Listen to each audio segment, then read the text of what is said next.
Hello to everyone. Welcome to the next EUROLIS online seminar. My name is Ian Stringer. I'm from North Yorkshire.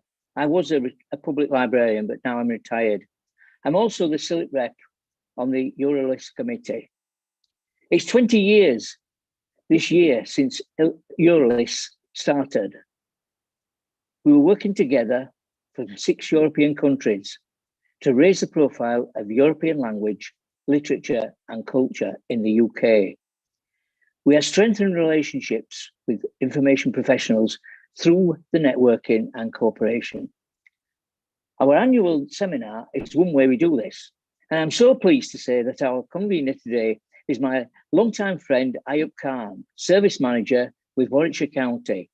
I could have said world famous Ayub Khan, MBE, but I'll hand over to Ayub now to let him tell us all about himself. Right. Hello, everyone. I'm delighted to be here today to chair this meeting, but also to talk a little bit about library design and its sort of changes. But just a few words about myself. As Ian said, I'm sort of responsible for museums, libraries and archives here at Warwickshire County Council in the UK. And I'm speaking to you from Stratford-upon-Avon, home of Shakespeare. I'm also the president of Libraries Connected, which is the sector body that supports libraries in England, Wales, Northern Ireland, and the Crown dependencies. So that's a sector support body supporting all public librarians and heads of service. But I am also an internationalist. I think it's so important that we work across nations. And I'm on the governing board of IFLA, which is the International Federation of Library Associations, where many sort of countries that work together internationally. And finally, my last thing is, and you'll understand that about this when I do my presentation, I'm also, in my spare time, the director of Designing Libraries, which is a website all about library design and library sort of spaces. So that's me. So without sort of further ado, the way that this program was going to work was I was going to speak and sort of share a few slides about library design and my sort of new book, which I just recently written with a colleague of mine, Stella Thairbridge. And then we're going to then sort of hand over to sort of colleagues sort of in Poland, Agnieszka, who talk about sort of libraries in Poland. And then we have 30 minutes for question and answers. So if during the presentations, questions or comments appear, please do put them onto your chat bar on the right hand side. Just click chat and just keep doing those, and then we'll sort of pick those up at the end. So so that's me. So what I'll do is I'll share my screen and we can then start the presentation. So view slideshow. Could someone just shout out that they can see the presentation? Is it in front of your screens? Anybody?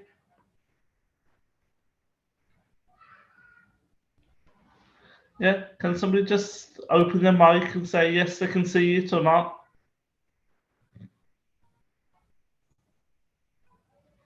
It's all good. Oh, perfect. Because all I can see here is the slides, so it's good that somebody can say they're there.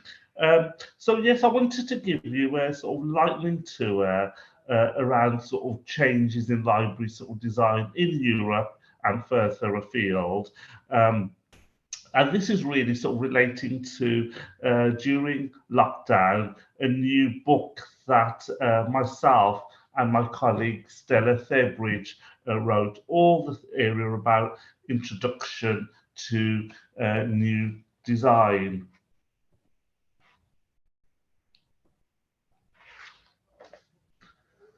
I had a request in 2020 from Facet Publishing, which is the CILIP, the Library Association here in the UK, to update the first edition, which appeared in 2009, and reflecting the sort of new ways that library buildings are being sort of built during the turn of the century. So much has changed since the time, and we'll sort of briefly sort of take you around some of the sort of global sort of developments that are happening.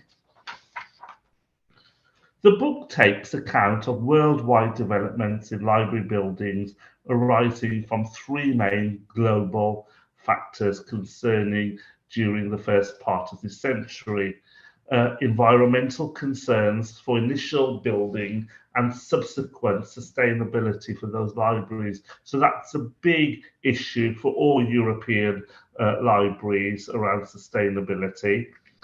Also, the development of digital technology and the effect on libraries as physical and virtual places. So again, digital has impacted on all our lives, and libraries have sort of gone with the trend. But what does that mean for library design? And since early 2020, the unforeseen COVID pandemic. All this needs teasing out for a new library buildings in the context of partnership working, community engagement, that the whole community of stakeholders for a given sort of building or libraries are involved. So the publication maintains the sort of book around sort of broad sort of structure that it did sort of before, and on the sort of left-hand side of the screen, you can see similar themes that are still here. The right, you have the chapter headings of the book. So you can sort of see things like libraries after 2020, but also around sort of design, space planning and occupation, all different areas of that. As the book is aimed for the staff likely to be involved in a library project, as well as students, those with less detailed knowledge, like selecting an architect. Whilst the process described, unlike these days, the library manager would actually be involved, not in selecting the architect, but also around supporting the sort of design sort of brief. So lots really sort of here to sort of think about in terms of design. It became clear as we started to rethink this book that much of the context would need to be replaced. With chapters we now have are the sort of traditional concerns from the first edition, but we've updated to include new things like, as I said, the COVID pandemic, digital technology, environmental concerns. The need for flexibility of space, especially in relation to post-pandemic buildings, but also allowing for future needs. You don't want to sort of have immovable concrete pillars in the wrong places in the future. But also about applying legislation in different countries, especially around environment and equality. In the UK, the Equality Act of 2010 now protected characteristics from a wide range of citizens where it's sort of benchmark. And you can see here the whole sort of notion around sort of what was equity, equality and inclusion. So our thinking has really sort of changed in terms of the way that we sort of look at inclusion. And we wanted this to be included in the book. And co-location and joint use of services for partnerships are really important. Refurbishment and repurposing of library buildings and other kind of buildings are increasingly prevalent. Really, what we're saying is you don't always need a new library. What can you do with your current library, and how can you sort of modernize it? So a big part of this is really rethinking about we already have. Partnerships are crucial with other parts of the organisation, such as the local authority, the municipality, combined with sort of other groups to combine for a better efficiency of organisations by having things grouped together. Community engagements is key to ensure not only that users but also potential users in the community are served. So including whole staff in a school or university, for example, not just teachers and students, whole user populations in the community, staff, patients in hospital or care settings. The cycle of evaluation is crucial, using consultation at every stage through the building phases to post-occupancy evaluation to ensure new buildings and refurbishments are fit for many years and are flexible as they can be. In the first book, we didn't really focus a lot about user engagement and around partnerships, but you can see how the world has changed in the last sort of 10 years. Measures to maintain social distancing, good ventilation, clean air, and sanitation for materials and people now need to be factored into long-term library building design.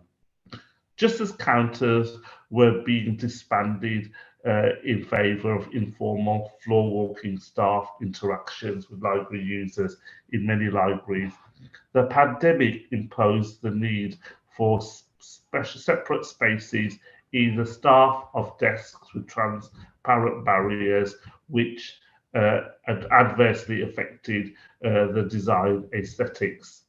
Touch points became a serious issue, though this seems now to be less of an issue than the outset of the pandemic. But design needs to square the ease of open spaces with security and fire safety needs for closed doors and the extra cost of environmental strains its doors as that made open and close automatically. So lots to sort of think about how we go.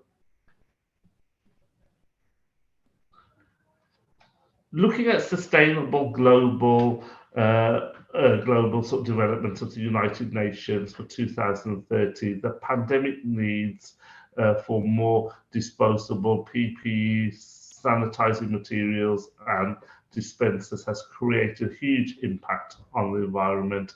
In terms of long-term design, lots really has been put in this really new book around eco-design and how to create green-friendly libraries. There are all the traditional parts of the place there in the book about design, not forgetting fixtures and sort of fittings, about how groupings work, zones.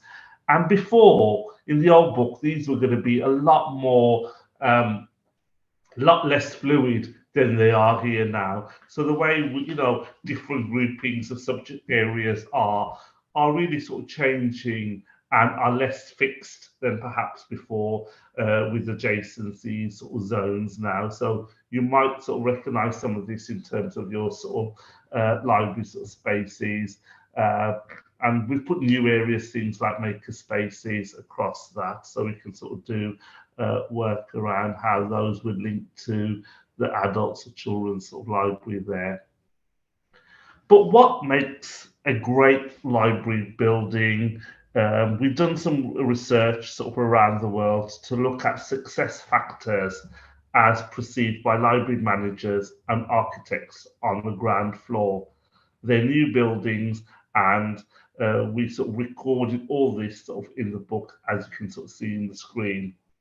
We have made substantial efforts to create a series of library links to include examples from around the world, chosen from distinct innovative design features, and also sometimes the way in which libraries come into being. On this page, you can see Odi Public Library in Finland, whose name in English means ode, was chosen by a member of the public from 1,600 submissions. There is a participatory budgeting by residents in order to get this project off the ground. It is good to note that work has now started on one library in a series of links, the Obama Presidential Center, which will be a very different kind of presidential library, a hub for the community in Chicago, embracing eco-friendly design and activities, as well as sort of traditional sort of library sort of functions. So isn't this library so beautiful? Just a quick update and say here's another sort of library that's sort of featured in there, which is the Mohammed bin Rashid library in Dubai. Just very recently opened. I was there just a few weeks ago, and it's really a flagship library for the whole region in the Middle East and North Africa.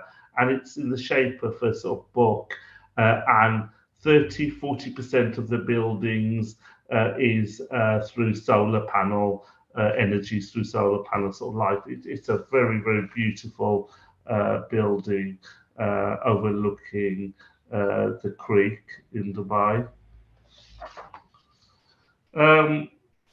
This is from Singapore, known as the world's first green library for kids. It's an underground sort of library. It's basically like it's like a playing. It's like a sort of children's area with sort of swings and sort of places to sort of go up there. But it is a very striking sort of design for young people. I've not been there yet, but would love to go. And here you've got Albion District Library, Toronto in Canada. It's one of the sort of case study, and it's one of the most top 10 green sort of library buildings in the world, including rooftop PV array, sloping green roof, daylight harvesting, stormwater management, and 75% increase in teenager visitors when it's all opened. So that's another sort of striking sort of library there.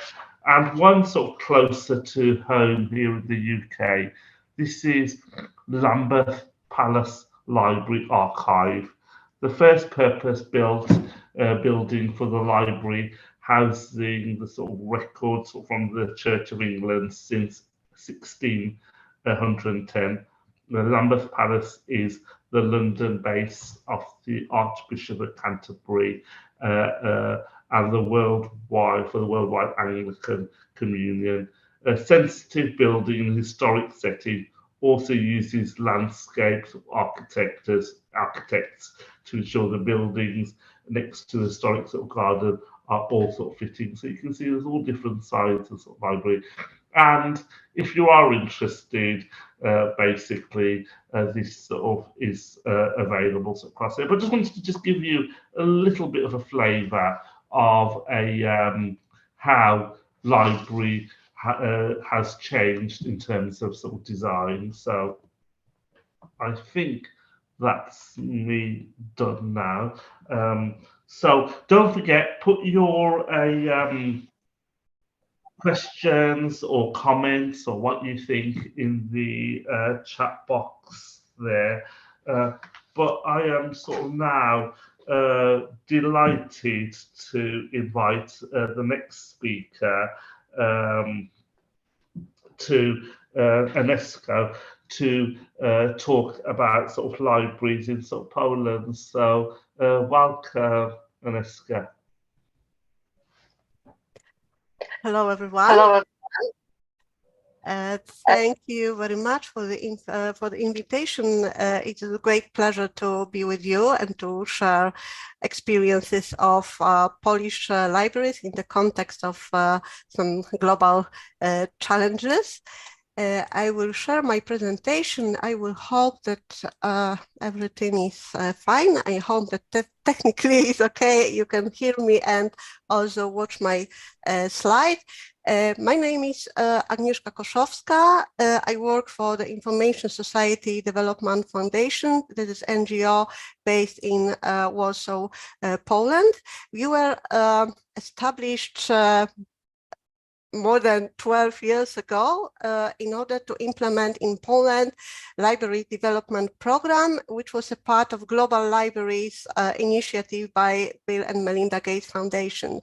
And then we worked with more than 3,000 public libraries in Poland. We helped them to be equipped in modern equipment. We trained librarians. We offered a lot of opportunities to expand their services. We offered grant programs, competitions, and partnerships. And we managed to give support to entire library system in Poland on various levels, from local to national. And although this Global Libraries initiative has ended, we still are cooperating with libraries. We're still continuing this program because our partner, Polish American Freedom Foundation, who was also partner of Bill and Melinda Gates Foundation, allows us to continue these activities to support libraries and to help them develop locally and also help residents. We see libraries as a very valuable partner that is very flexible. Librarians are open, are willing to take up challenges, have more opportunities to introduce more activities, new activities than schools. They are independent from government control. They are dependent on local government, but this makes them, gives them more autonomy and chances to do more. And our areas of activities, there are several like this, development of libraries. So we are concentrated on this to work with libraries and to help develop the entire Polish society by means of making some changes at the local level. We are also very fussy about digital competencies, and especially in the STEAM areas, so science, technology, arts in the middle, of course. So this humanistic approach is also present here. And we are also working with non-government organizations, so strengthening the third sector, building civil society. And also, and this topic is related to the challenges that I will be discussing later, which is critical thinking. We see this as a very important competency in recent time, and also responding to challenges. And these challenges in Poland are, I think, that more or less the same than in other parts of Europe, but we are closer to some challenges, and this is why they are much harder for us. Our mission, our motto: we care for people. People are in the center of our activities, but we care for digital technologies because they are great tools to use for social good.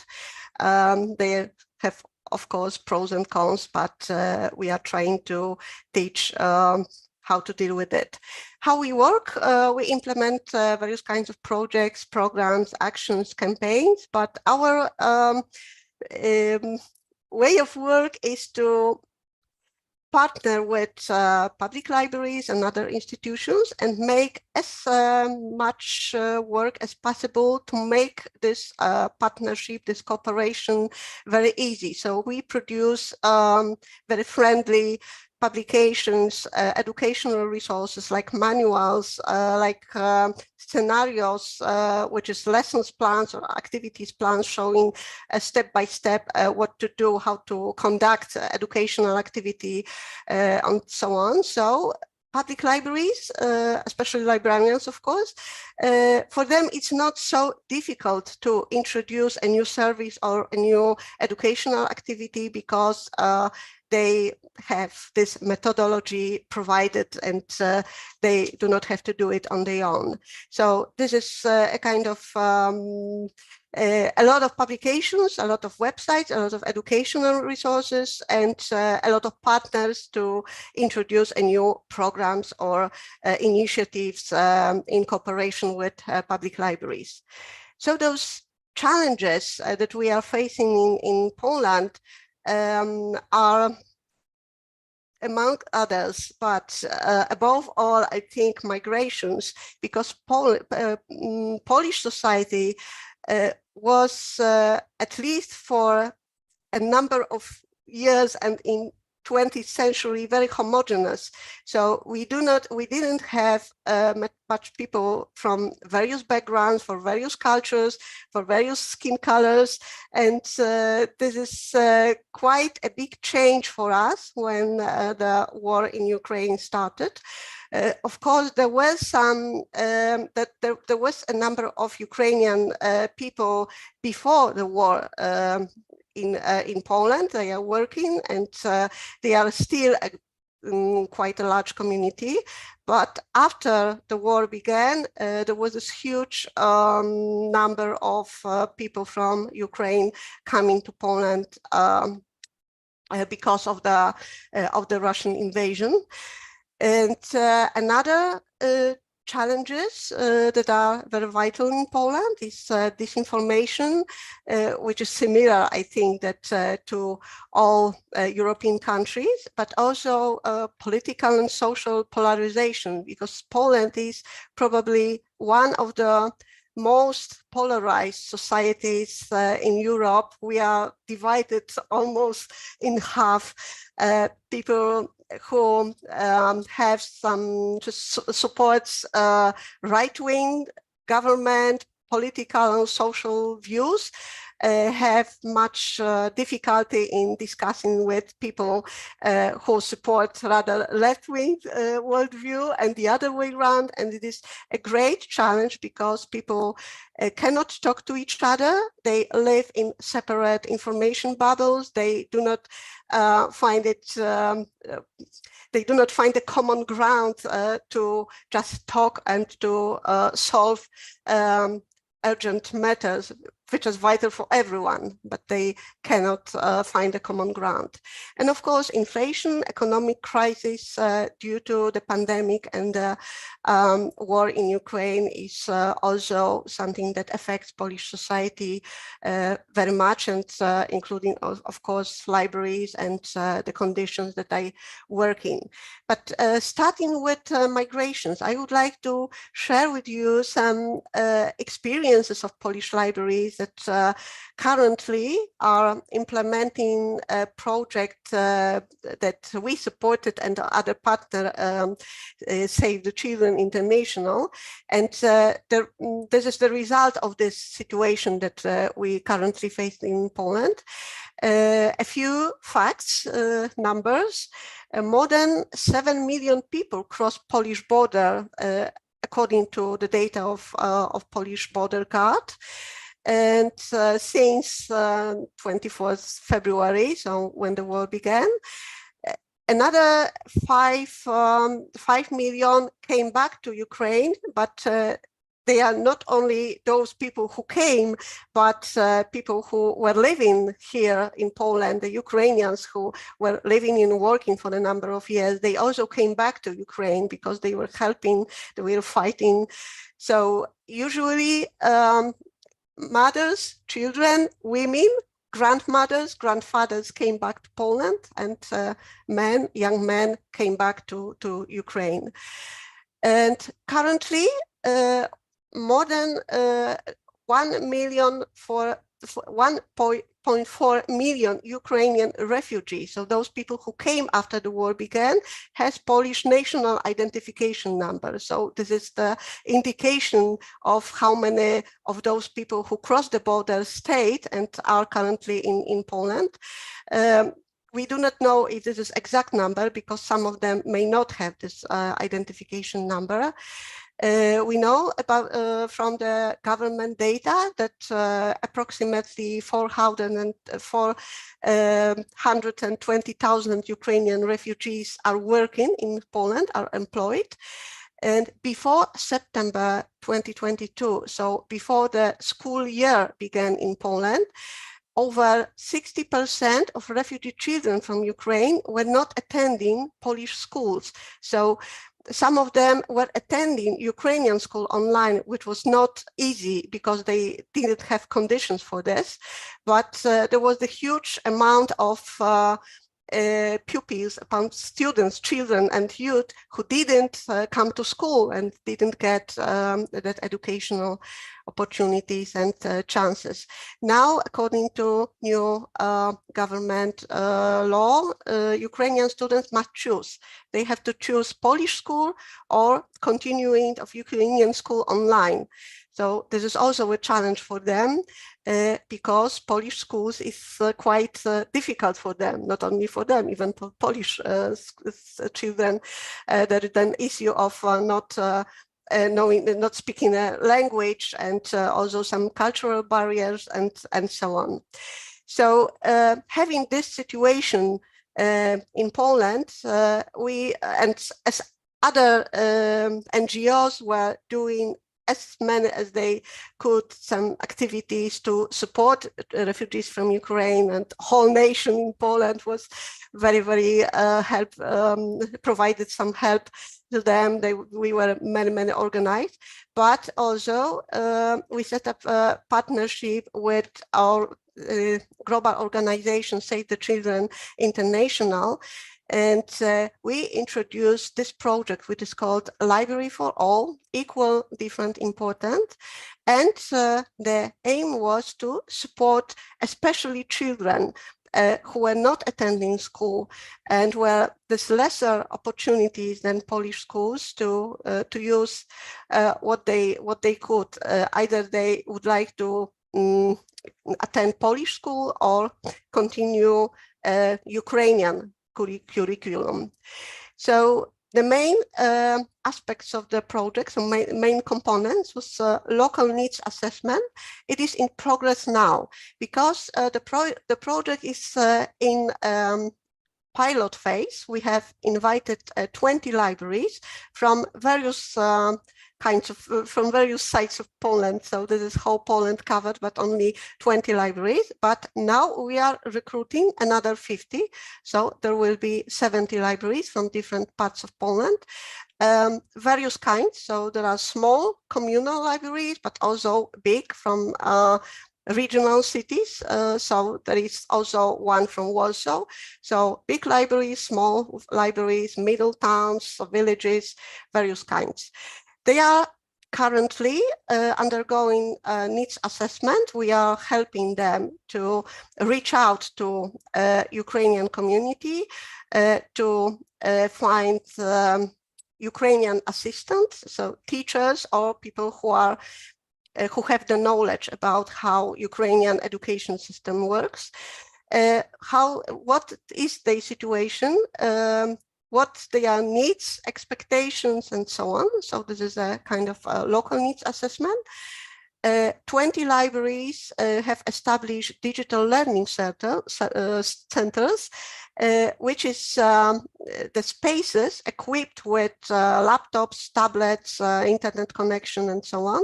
And they providing help to Ukrainian children and youth in attending school. So if they chose to continue with this Ukrainian curriculum, they just come to library, they meet with Ukrainian assistant who helps them in their language to do homework, to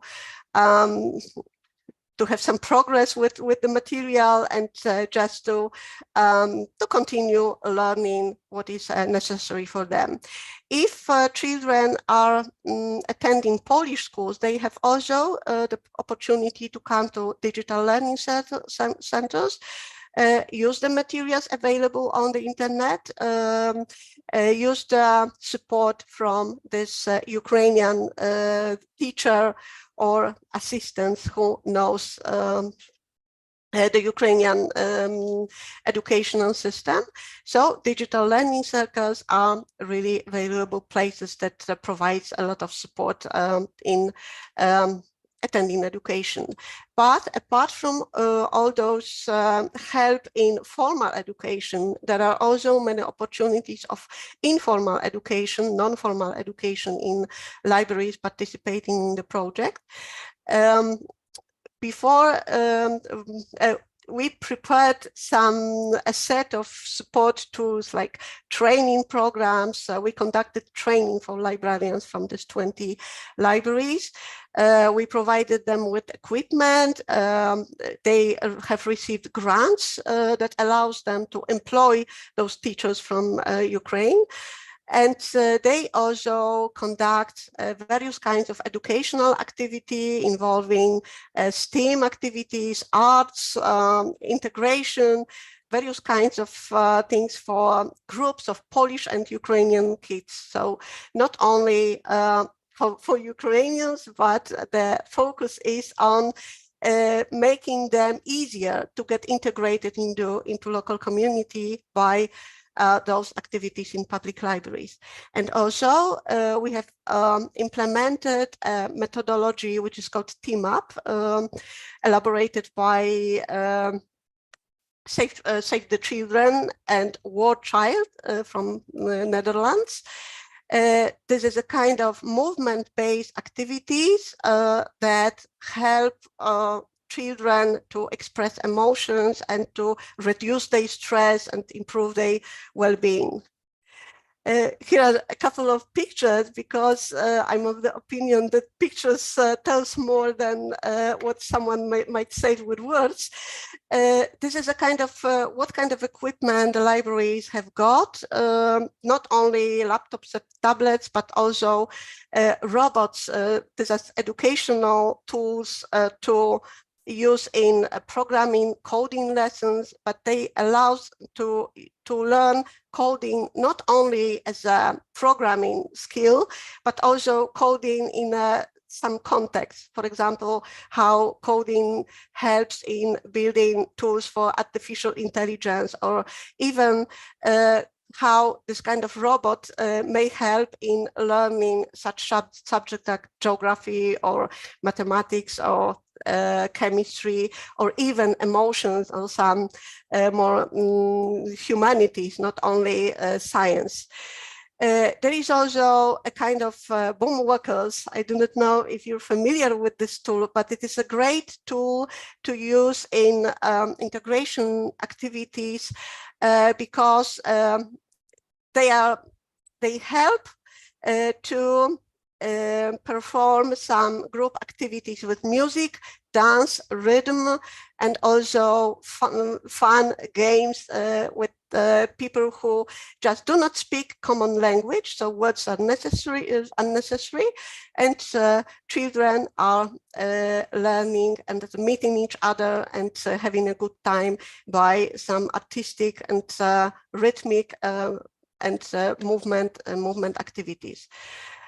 We also, of course, provided training how to use this photon robots for coding education, and some STEAM training, so tinkering and designing and building some objects from everyday things that can be used in such creative activities. Our workshops were very practical, so librarians have prepared their services within this project based on some research of their own resources and the local level. So what kind of resources they have as libraries, what kind of resources there are in the local at the local level in the community, what kind of institutions, organizations are supporting them, Ukrainian communities, for example. So all this a kind of plan and research on what they have, what they need, and how to adjust this kind of project to the local needs and conditions. So this is wound trackers in this picture and how to operate them. This is the training on team up methodology. I will tell maybe more a little bit later. This is a digital learning centers. This digital learning centers, as I said before, are spaces, specially designed and equipped spaces in library that can provide help and support to kids, to children who are attending school. Either they are continuing Ukrainian school, so they are learning from educational resources provided by government from Ukraine, but also they can also have some help in attending Polish schools and have how to better do their homeworks and tasks related to schools. The indicators are not very challenging, because each library, in order to fulfill the project requirements, has to support at least 10 kids, because it depends, of course, on a specific place. Sometimes it is very difficult to reach out to Ukrainian kids, because they sometimes even, we do not know where they are. We do as much as we can in order to have this broad image and to reach out and to get to them, but sometimes it is impossible. But we know that libraries have some cooperation, and they just reaching out and inviting all those kids. So this indicator is 10 kids for each library, but some of them will have more and some less. This is a kind of coding lesson. So there are these Photon robots. Photon is a Polish company product, but it allows to learn coding not only as a programming skill on various levels. Even 3 years old can learn coding only by moving their finger on the screen in a very simple app, but also the older the children are, they have more and more opportunities in the same application to have some more difficult tasks. So there are, of course, some accessories which allows to use the programming robot in various kind of contexts and in various areas and disciplines. There are also a lot of activities involving STEAM, do-it-yourself. So they allow for shaping this eco-friendly attitudes in kids, making them a chance to have contact with some green, with a lot, teaching them about recycling, zero waste. So this kind of approach that is very important in educational activities. And libraries sometimes cooperate with local companies, businesses, and as a result, they have a lot of objects and supplies to use in their STEAM activities. There are a lot of activities involving games and music and rhythm and body and some artistic skills and opportunities to express emotions. What we also did when we invited libraries to take part in this project and also prepared this program, the training program, training agenda. We also included them anti-discrimination workshop and also a workshop on how to work with children and provide them mental health and psychological support. Of course, librarians are not psychology, so it is not perfectly medical help, very professional, but using some kind of methodology when when conducting some activities with those groups, allowing to perform some activities that will reduce the stress and will allow children that are very stressed with the situation, and they are longing, of course, for their families that stayed in Ukraine, and this is a very difficult situation for them. So this kind of activities allow them to somehow improve their well-being and make some contacts, make friendships with Polish students, with Polish kids, and express their emotions and feel better. So this is this is good for their well-being. We also provided lessons of Polish to children, to youth, and to their caregivers. So this is also offer in this project to caregivers, so adults who came from Ukraine with these kids. And also we provide lessons of Ukrainian to librarians and also to the team of the project. So we also learn some basics of Ukrainian language to help us and to help the librarians to better communicate with children. And arts and crafts are also a very important activities, because creative activities are also good for well-being and also help to integrate. And this is usually those activities are conducted for mixed groups. So this is not only for Ukrainians, but there are mixed groups with Polish and Ukrainian children. And this team up methodology, this is very important, very interesting kind of conducting an integration activity, because it is movement-based, it is very structured. So there are specific activities, specific games, specific movements, specific games, something fun that children make together, that can be performed at the beginning, in the middle, in the end.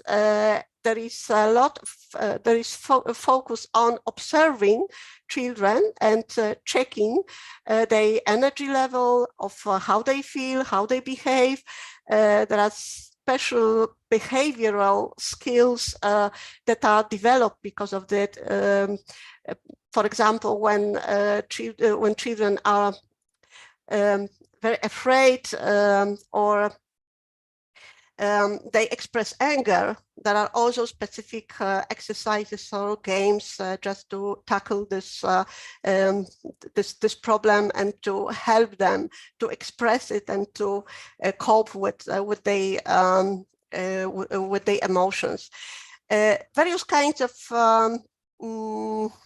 accessories are used during this team up methodology, team up activity. There is, for example, a rope.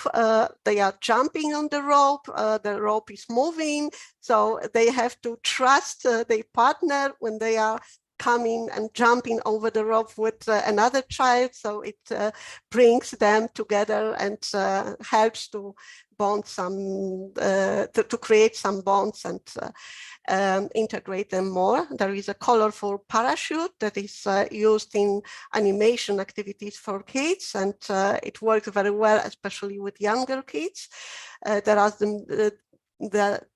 these boom walkers that allow for performing some activities with music and rhythm. So it works very well. Children are really happy and even do not want to come back home because they perceive this libraries as a very safe place, as a very friendly place with a lot of friendly people and such nice activities. So in 20 libraries that are participating in our project, there are these team up activities, educational activities, arts and crafts activities, STEAM, programming, coding, tinkering. Outside the library, but inside the library, it depends, of course, on conditions and on the weather. So everything is very, very flexible, and all libraries adjust those specific conditions that they have at their disposal. This is the statistics as of at the end of September. Number of activities in the 20 libraries is almost 700. Over 3,000 persons took part in it, and over 1,000 unique refugees, and number of participants is of course twice as many, because single individual children attend many times. So this is this was one challenge that we are tackling with our libraries, and this is a very important challenge, and we do not know what will be next, because maybe this war will last longer. Maybe even if those people came back to Ukraine, they maybe will come back to Poland, because the infrastructure is destroyed. So it will take some time to be able to live in Ukraine together. So we are prepared for this, that this project will be continued, but even if not the same project and with the same partner, we will use our experiences and what we have learned and what our libraries have learned to introduce similar activities in different libraries. Another challenge that I would like to talk a little bit is disinformation and this political and social polarization that in Poland is particularly serious, especially in the last years. People really are polarized. People do not want to discuss with each other, and the scale of fake news and disinformation, first about the pandemic, vaccination, and now about the war in Ukraine, is very serious. A few years ago, we started a project which is called Click, Check, Understand. And the main idea was to help people develop critical thinking skills. We see the critical thinking skills as competences to be able to verify information, to check the validity, to check if the information is false or true. There are many tools for it, and people are not aware about those tools and not aware that they are attacked with this kind of disinformation and on such a large scale.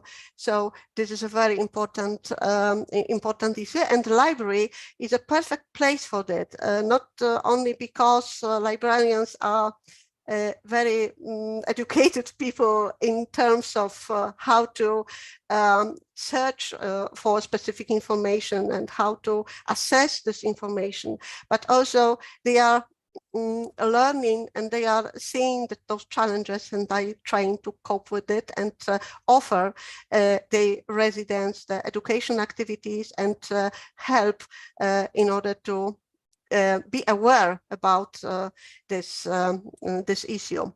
So as our approach is to produce as many educational resources which are friendly, easy to use, and ready to be used in specific activities. And librarians do not have to worry about what to do and how to do. They just invite people, they just advertise, and they have ready to use materials. So there is a there is a manual that covers all theory about fake news. What are fake news? What are kinds of fake news? What is misinformation, disinformation? How to distinguish one from another?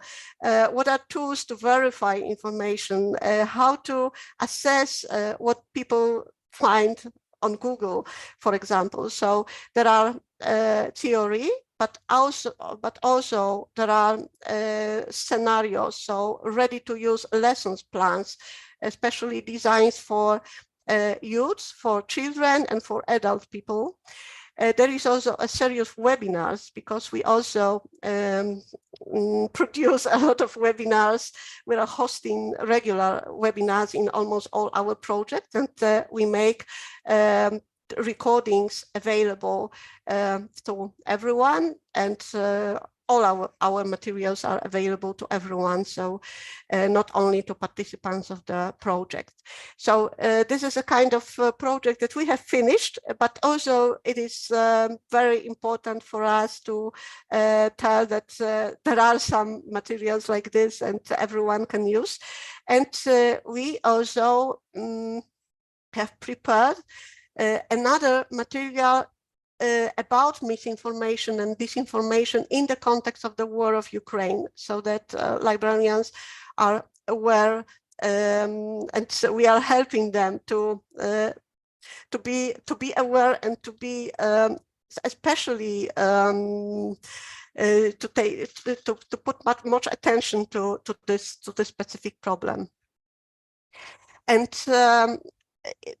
the similar problem as disinformation is also this polarization and this inability to talk in the group of people who have opposite worldviews, political views, social views, and views on specific important challenges and issues that matters. And building dialogue and teaching people how to talk in a polarized community are the objectives of our another initiative project, which is called Talks Around the Common Table. And it is a project which is a part of a library development program. So it is the continuation of this big project, this program that we implemented with Bill and Melinda Gates Foundation. And in this, we invited certain number of libraries to participate and be trained about this and organize structured meetings, sessions to teach people how to discuss. There is a manual, there are these scenarios, and we also, in case of some more serious and more not very do not want to tell how to do it better, but there are some issues which are not very, that people are not very comfortable to talk, especially at the local level. And unfortunately, climate change is some of those issues, because although everyone knows that there is a serious issue of climate change, there are some groups of people who are denying it. And in the local level, that is very difficult to just find this common ground to persuade people, but listen to these are facts, and just verify those facts. This is a problem and you must do something. We all must do something with it. But people are denying this is not a problem, and unfortunately we do not have much support from our government and from formal education in this kind of issues like climate change, human rights, civil society development. And this is kind of issues that are not covered in formal education. And this is a niche for public libraries, because they are more flexible and they can extend and they can introduce some new topics to their services and educational offer. So in this project, we even provided people, educators and facilitators to help libraries to moderate discussion. So they have this how to do a discussion meetings, and also a person who moderated and facilitated the discussion. So it worked quite well. And during the pandemic, because the meetings couldn't be these activities couldn't be conducted in the libraries because of the restrictions. Some of those meetings were held outside of the libraries. Some of those meetings were held online. So this is also this flexibility that libraries could adapt. And the focus is on bringing to the library representatives of various kinds of backgrounds and professions. These are representatives of local governments, of local institutions, local activities from activists from NGOs, individuals, seniors, people who would like to do something for their communities. And they just come to a library and discussing, debating. Sometimes they have a specific issue and a local problem that should be solved. And because of this inability to discuss, somehow they cannot solve this problem. And the objective is to find something that connects all those people, the common ground, the common needs, expectations, and so on. So this works in a library. It doesn't work in anything else. This is our perspective. So this kind of meetings are taking place in libraries. We have closed the projects for a specific number of libraries that were trained and they were provided with support, but we continued it by producing more materials and, for example, hosting webinars on a specific project. When the war broke out, we have a webinar as part of this project to how to talk about war, because people are not used to this kind of situation, especially when they have kids at home who have new Ukrainian friends at school and they do not understand what's going on. So this kind of issues are also the topic of such a debate. And coming to a last challenge that I think is common for all of us, climate and environmental change. I think that I would need another half an hour to make a review of what our libraries are doing, because a lot of libraries are tackling with this issue, providing and organizing meetings, debates, workshops, meeting with experts. And they are really, they think this is a very important topic at the local level, and they're doing as much as they can to introduce some new educational activities to allow the residents to learn more about it and have this attitude, eco-friendly attitude. So this is a lot that is going on in Poland. Today I announced a competition for best practices, so perhaps in a month I will have some more information. But for now, I would like to say a little bit about our project, which is, we have a very not exactly very understandable title, because it's a game word, because it's also a title of a very famous Polish poem, Steam Puff, a book move. This is a project that we implemented in cooperation with Deutsche Telekom Stiftung, so German NGO. And it was about educational activities related to STEAM and literacy. So a kind of combining literacy, reading, and books, popular science books, with teaching children about some challenges, about some important topics, for example, how to protect environments, what to do something for our planet. And so recycling, zero waste was a very important issue there. Here are a couple of pictures from activities in libraries. There is a very famous book for kids, which is called A Very Hungry Caterpillar.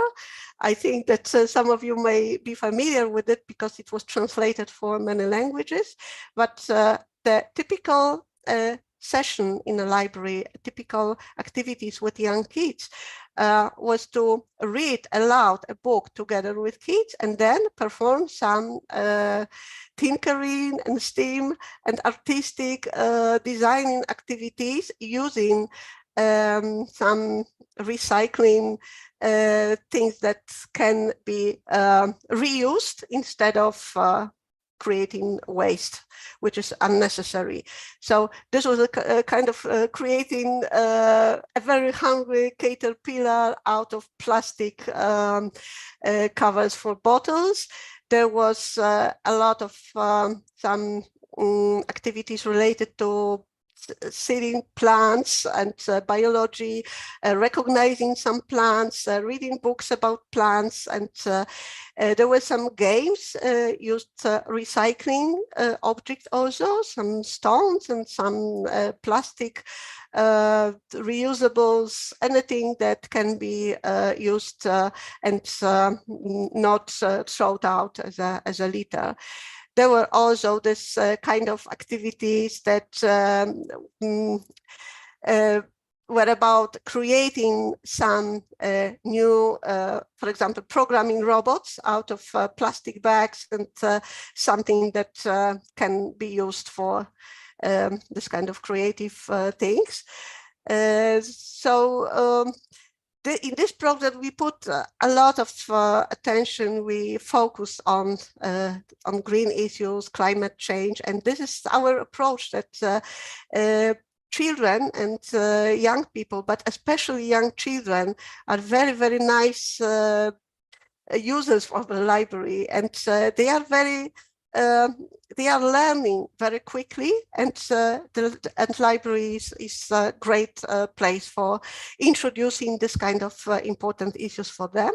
And this picture is related to a book about generating waste and litter, and this shows what a library would look like if we produced much more litter. And of course, children were taught, were learning how to segregate litter, segregate waste.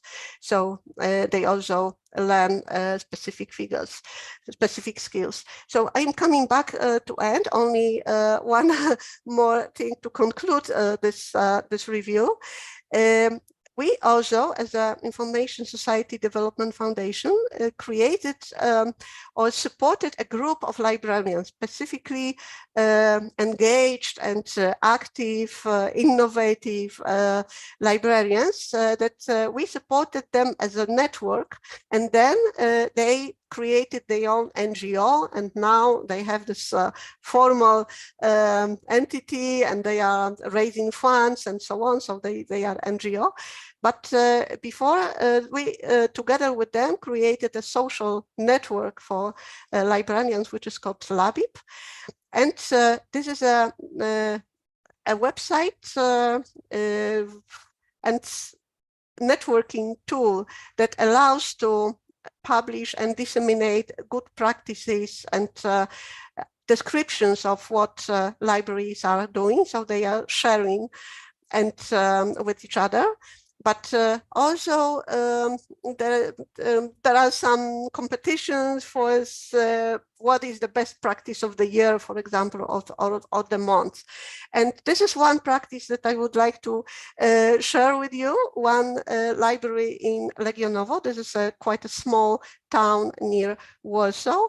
This is a practice which is called a library eco decalogue. So what a library is doing to be more eco-friendly and to do more for sustainable development for our planet, for climate and for environment. So that is one. We are circulating and do not let it go, because circulating, borrowing books, it is very eco-friendly. It is the core idea of a library is very eco, because this is borrowing and not purchasing.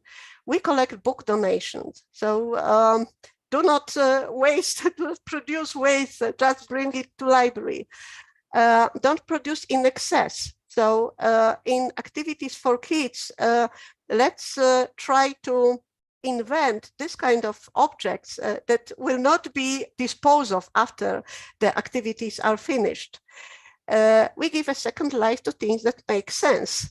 This is also very important, because reuse and zero waste sometimes maybe, well, let's make anything. And it should be done wisely. So it should also make sense, and the libraries underline this. We use things to the end. So toothpaste or glue or anything should be finished before will be disposed of. We have technology on duty. So make photos instead of printing. We focus on greens, have many plants. Here is the library of plants in the library. They are growing plants also, and sharing seeds. We take care of little things. So, for example, put a label on the kettle, boil more water, let someone else use it. We do projects that combine literature with the promotion of environmental attitudes. So this our projects to combine literacy, reading, books, literature with shaping this eco-friendly attitudes. It really works in Polish Library. We can do everything ourselves, but we can inspire others who can. So when the library has some idea, for example, to create a special designed green place nearby a library playground, they didn't do it ourselves because didn't have such possibilities, but they somehow found another institutions who have more resources, and this kind of space was created. So to conclude it, libraries do a lot for caring for our planet, for sustainable development. They tackle, they face the challenges and have a lot of very valuable things. But even if they cannot do anything on their own, they can inspire others. So it's really a community hub. So this is everything that I have for you. I hope that some of those will be valuable for you, and thank you so much. Right, thank you, Eneska. That was superb. So much in there, covering so many different sort of points. So that was a sort of fascinating there. Now we're going to go to sort of question and answers, but there could also be comments, so there don't need to be a question. You might just want to say something. And so the first question from Rosanna is for you, Oresco. The project robots and coding is very interesting. Do you have any feedback from service users? Any sort of data? Is it for children? Is that mainly sort of children? What do your users feedback on that? Yes, we know that it is very popular in libraries because we use it in also in other projects, not only in this library for all. Photon robots, this is a Polish product, educational robots that can be used in activities for kids as young as 3 years old, but there is a application that consists of some parts of various levels. So kids that are very small are coding without knowing algorithm and even numbers. So they only trace or design a way that a robot have to go by tracing or drawing on the screen with their fingers. So they are creating the way, the route of the robot, but also they can define by means of this application, this drawing only, that the robot make a sound or change the color of the this kind of things I just supposed to say.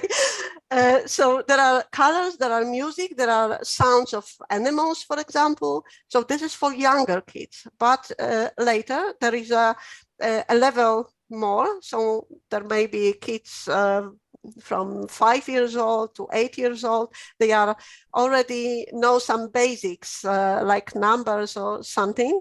Of course, they can be helped by the caregivers or librarians or educators or volunteers or anyone else who will help. But they can create a very simple algorithm using some icons with drawings. So they are just learning how to create this very, very simple, very small algorithm. And there is a level up, and they are creating loops, for example, and they are making those algorithms more complicated and used more functions of the robots, because there is not only going up and forwards, backwards, and turning, but also there is detection of some objects and defining how the robots will behave. Well, there is an obstacle in front of him. So there is a lot of various kinds of opportunities to use in this. And we use it for a number of years in various kinds of projects. And we know that that kids are very happy that they have this opportunity. And even in our projects, not for kids with Ukraine, even there is, again, this robot again. So we are looking for new educational tools, but this one is really useful because, as I told before, there are a lot of educational materials allowing using this robot not only for coding, for these algorithms and loops and so on, but also to show how artificial intelligence works, how the intelligent city works, the city lights, for example, and children may learn this technology in a very specific context. So this is, yeah. Okay, so thank you.